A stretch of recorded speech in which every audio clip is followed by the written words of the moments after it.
Hello there, my name is Jason Schmaltz and I'm an AMGA single pitch instructor, and today I'm going to talk about all things climbing shoes. I got my all my different climbing shoes I've had over the last couple years, and I'm going to try to help you be able to make the best decisions for which climbing shoe that you should buy for the activity that you're doing.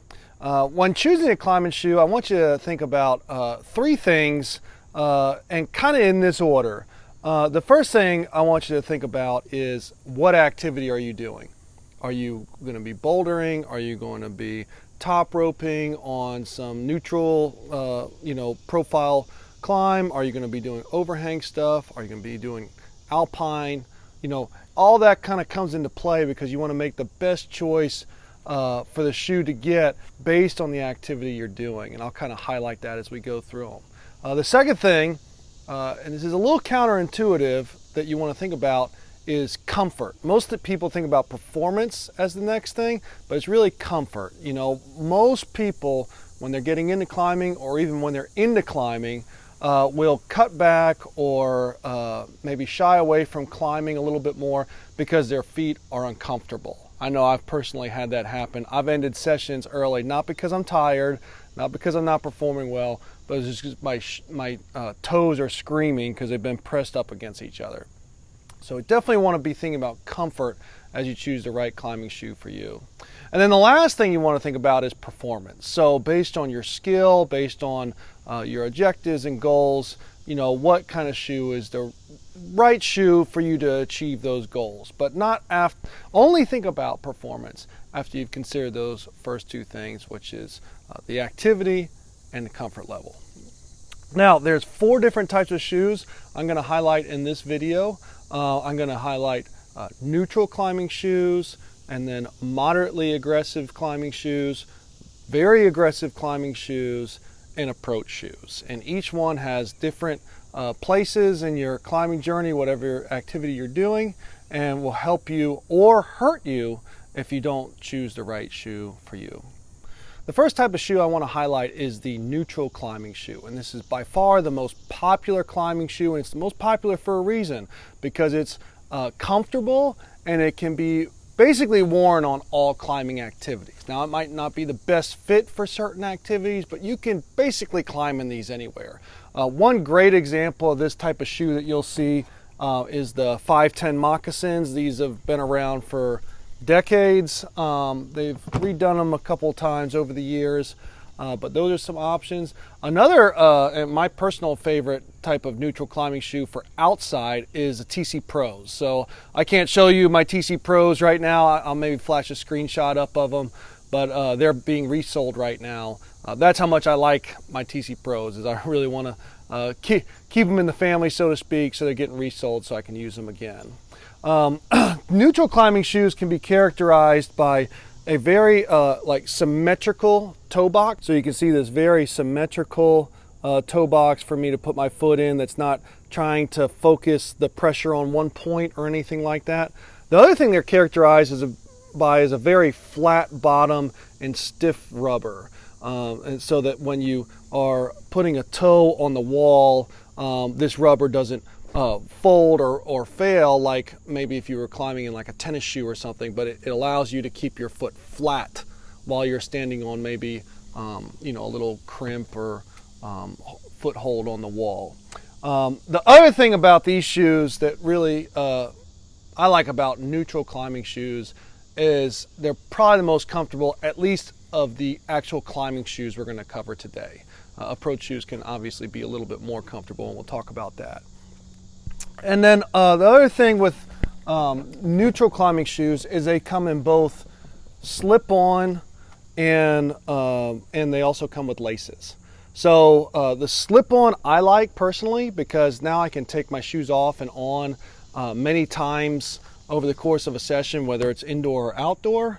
The laces are better though for performance. So if you are wanting to maybe have a little bit better fit of the shoe across your entire foot, the laces help you to get kind of a custom fit. Obviously with the slip-on, you kind of are just going to get what you get with the elastic fit, but the laces kind of help you to customize that fit. And I really like that on the TC Pros that I have.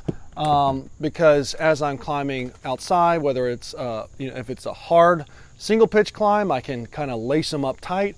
If it's a longer multi-pitch climb that's moderate, I can loosen those laces some or in certain areas, and that'll help me with some comfort stuff. Neutral shoes are really great for your first pair of climbing shoes. So if you're just getting into climbing, you're like, man, what kind of shoes should I buy? I highly recommend buying neutral climbing shoes. They're just gonna help you get used to wearing those type of shoes a lot better than some kind of specialized shoe. Types of climbing that's really good for neutral climbing shoes is kind of like I highlighted before, either a neutral profile or maybe a slab profile wall or multi-pitch. I wear neutral shoes by far the most because I'm spending a lot of time outside on whether it's flat wall, slab, or multi-pitch, and I really like them. They're not great for bouldering because since they're flat, and if you're doing overhangs or bouldering and you want to grab the wall with your shoe, if the wall's kind of inverted like this, it's kind of hard to get that pressure because there's no hook on the toe. And so you can slip off quite a bit if you're trying to use these for overhangs or bouldering or something like that. One misconception on neutral shoes is that they're only for beginners. I know I told you, like, for your first pair of shoes, you should buy neutral shoes, and that is true, but everybody wears these. Alex Honnold climbed El Cap on free solo in a pair of TC Pros, neutral climbing shoe. So don't think that they're only for beginners. It doesn't say anything about your skill, what type of shoe you have. I want to kind of break down that preconception in this video.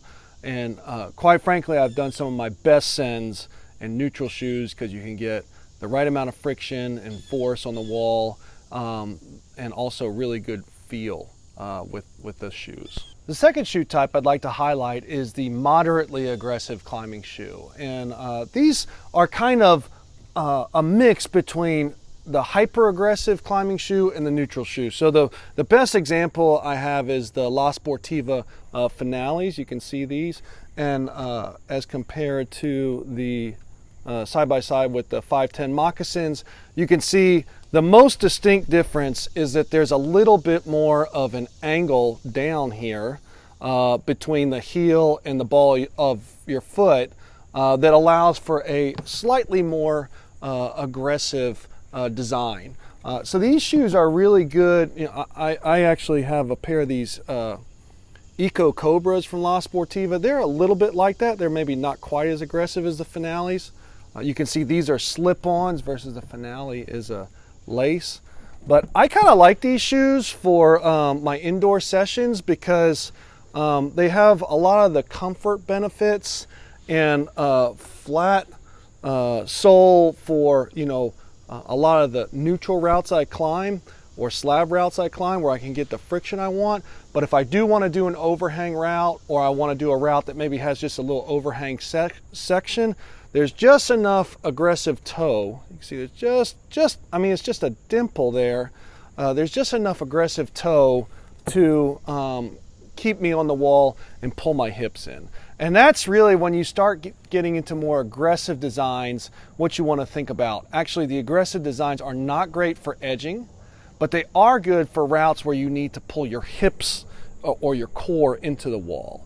Okay, so that's what you want to be thinking about is I'm going to wear this aggressive shoe because on this section of the climb, my body's going to be hanging out from the wall, trying to pull me off or making it hard to do the next move or hard to use my feet at all.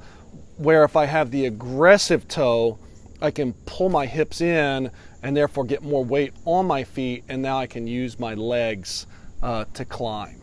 A common misconception on aggressive shoes is that you're just going to be able to climb any climb better or any harder climb better, and that's just it's just not true. Trying to climb slab or some type of maybe neutral route with aggressive shoes will actually inhibit you from being able to put the proper pressure at certain times on the wall when you're smearing or something like that than if you have the flat moderate shoe or the flat neutral shoes. Okay, so be thinking about that as you start to move into these more aggressive shoes. But the moderate climbing shoe is one of my personal favorites because I can take this to the gym and basically get on any route I want. I don't need to be changing shoes out, and I can do, you know, decent performance. I also like that it's a slip-on because I can take it off in between climbs. So this is one of my favorite shoes for indoor climbing. The last type of pure climbing shoe I'll talk about before I get into approach shoes is the aggressive shoe. So I have a pair of La Sportiva P3s here as the prime example of an aggressive shoe. You can see you have a very distinct angle down between the heel and the ball of your foot, and then you also have this almost like a hook right here on the toe.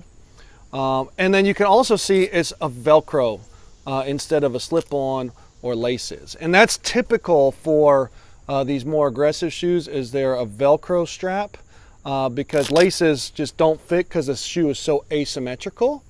And then slip-ons just don't make sense either because, again, slip-ons kind of rely on neutral force across the shoe with the two elastic bands that it uses, and there's obviously not going to be neutral force across the foot with this type of design. But there are some advantages of this shoe, especially if you're doing bouldering or something. It's a little bit thicker on the toe and the heel, so doing stuff like heel hooks, toe hooks, and stuff like that, it really protects your feet a lot. If I try to do a heel hook in this 510 moccasin, it's going to be quite painful. I'm probably going to bruise my heel, versus this thing has like a whole pad back here that really kind of protects my heel. Similarly, on toe hooks or if I'm trying to apply direct pressure with my toe, see, the way this asymmetrical design goes is it takes where the neutral shoe tries to apply the force on a surface area, this wants to apply the force of your toe on one point.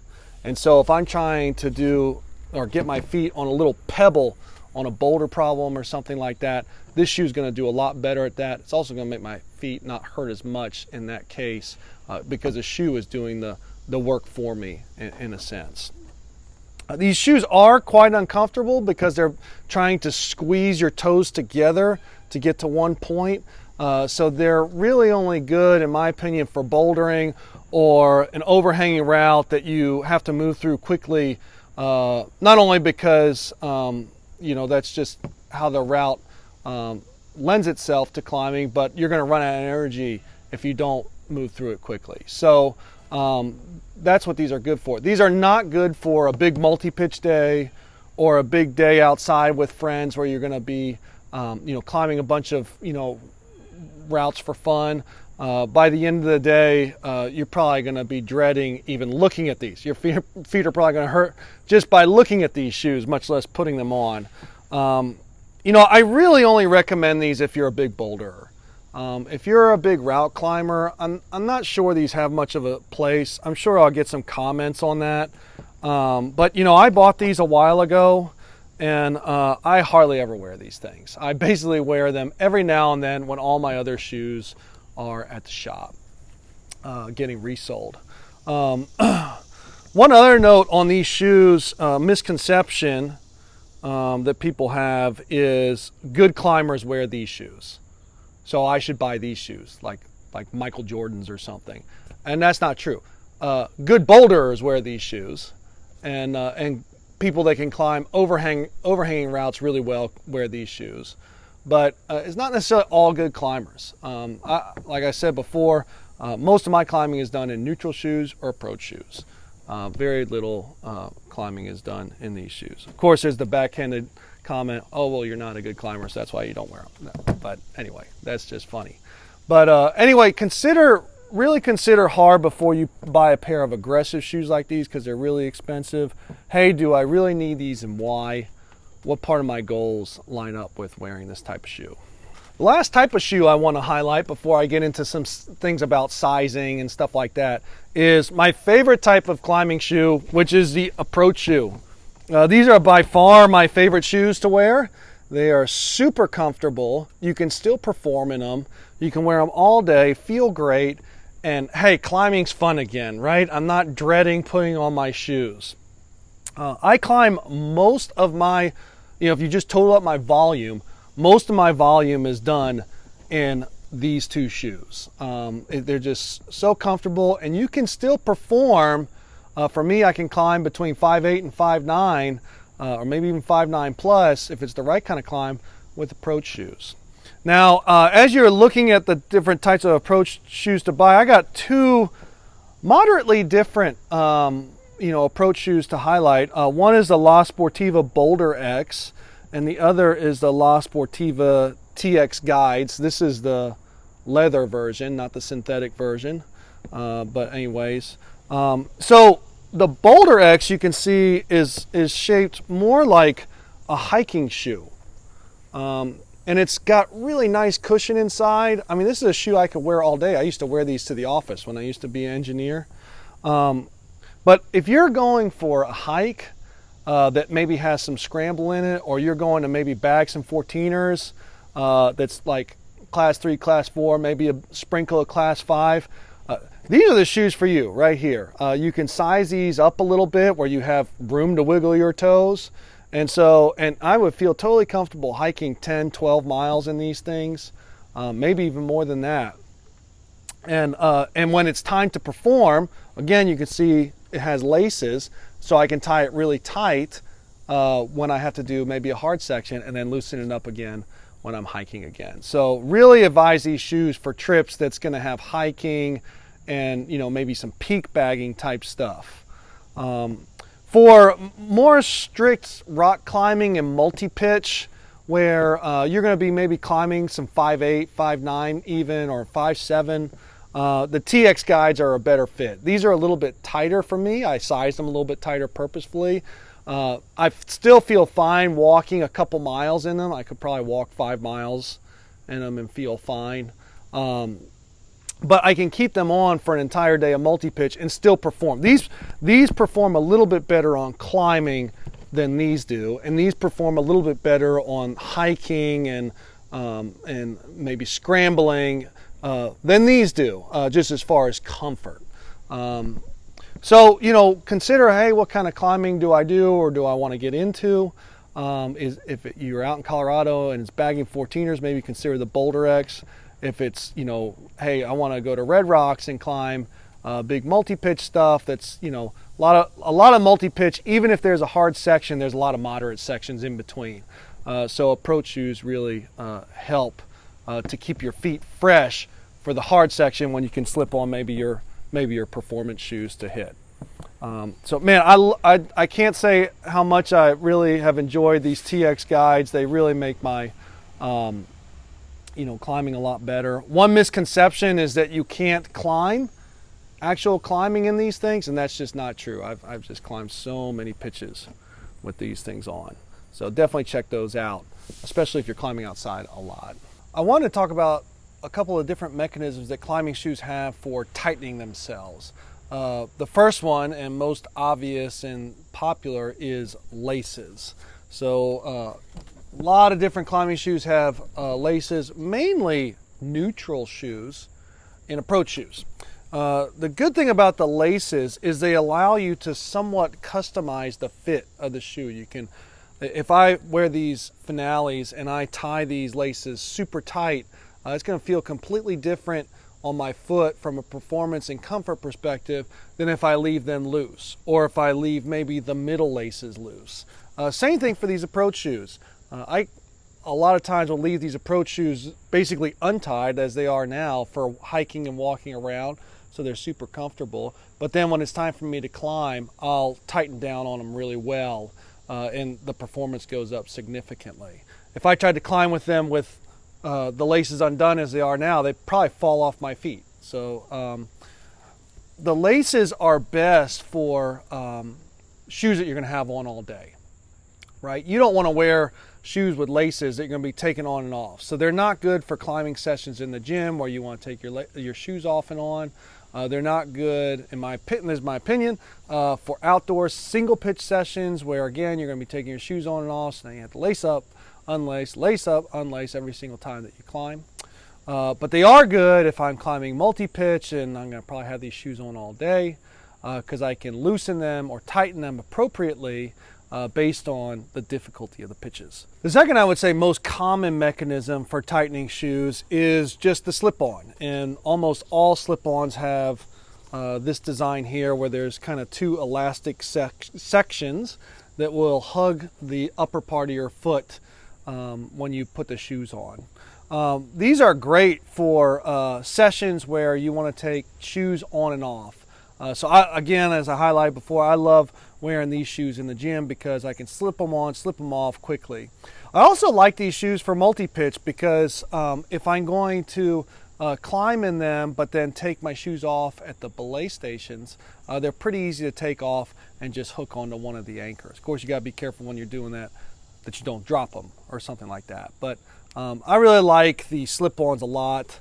They get a pretty snug fit, not super snug, not super loose, but easy to take on and off and provide some relief. The last mechanism is the Velcro mechanism, and this is mostly seen in aggressive or moderately aggressive shoes. These are the Scarpa Furias I didn't highlight before. I don't know if they make these anymore, but you can see on these P3s, La Sportiva P3s, that they use this lace mechanism.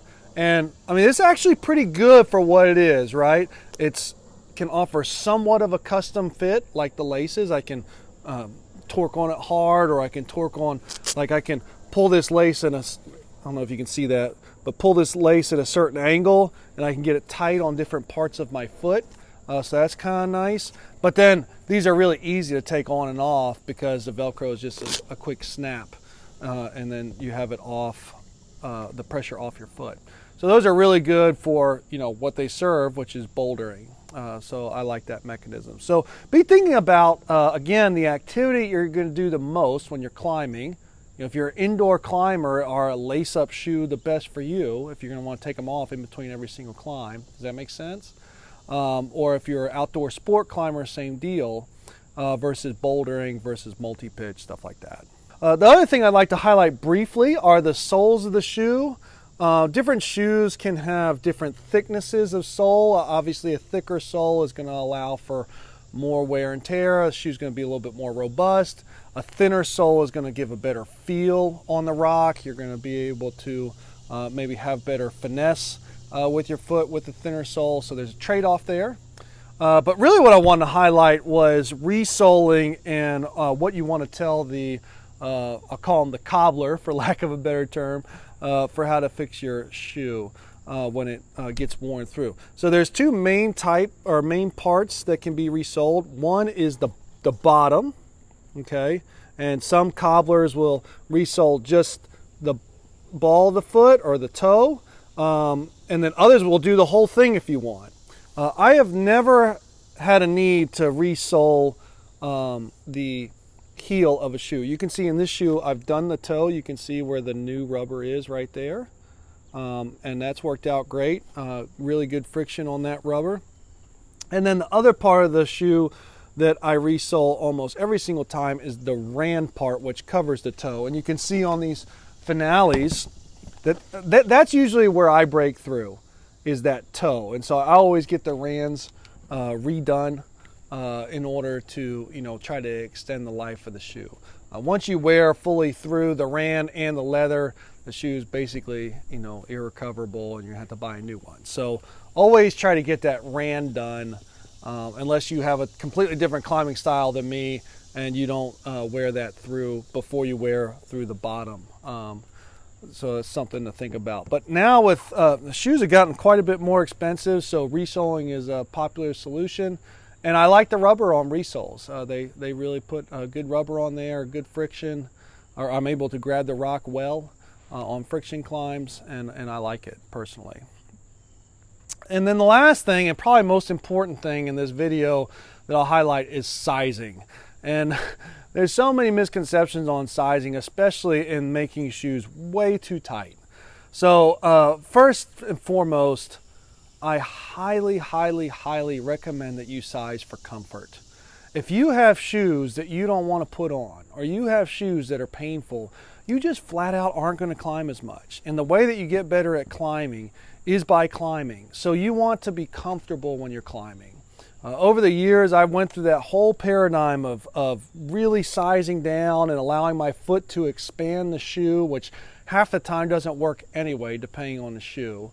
And man, I mean, I had many, many days of discomfort and grimacing while I was climbing. And finally I said, man, you know, I'm sizing for comfort and we're just going to see what happens. And I hadn't gone back. And these Eco Cobras are nice and conservatively sized from a perspective of being not too tight. And I'm able to get on anything I want with these things, and I feel great. I never feel like my performance is being sacrificed. Same with my TC Pros that I wear for outside. My TC Pros are very modestly sized. They're not tight at all. My feet still ultimately get uncomfortable in them because I wear them for a long time. But man, I wouldn't want them any tighter than what they are. And if I, want to do a hard pitch that's real, that I might want it to be tighter, I just tie them really tight for that pitch and then I loosen them up again. So really recommend sizing conservatively versus this paradigm of really size super tight. If you start climbing 513s, then maybe you think about that. But I'd say for the majority of climbers, size for comfort first, then see how performance goes. If really after you've climbed quite a few sessions, you're like, man, I feel like my performance is really suffering because my shoe's not tight enough, you can always go back and buy a tighter shoe. Still keep the looser shoe to wear for all the moderate routes that you're going to do, and then when it's send day, you put on the send shoe and go for it. It's important to note that not every shoe will even stretch. These P3s, I sized way too tight, totally uncomfortable, but you can see they're just surrounded by this rubber. It's hard. That's not going to stretch, like this leather on this Eco Cobra will. So some people will say, oh, size down, the shoe will stretch. Not every shoe is even made to stretch. So really be thinking about that, as you purchase your shoes. Hey, I hope you found this video useful on purchasing climbing shoes. If you have any questions or comments, or maybe you want to comment on some of the models that I highlighted in this video, be sure to leave a comment in the down below. And if you found value out of this video, considering liking it and subscribing to our channel. Hey, I'll see you out on the crag.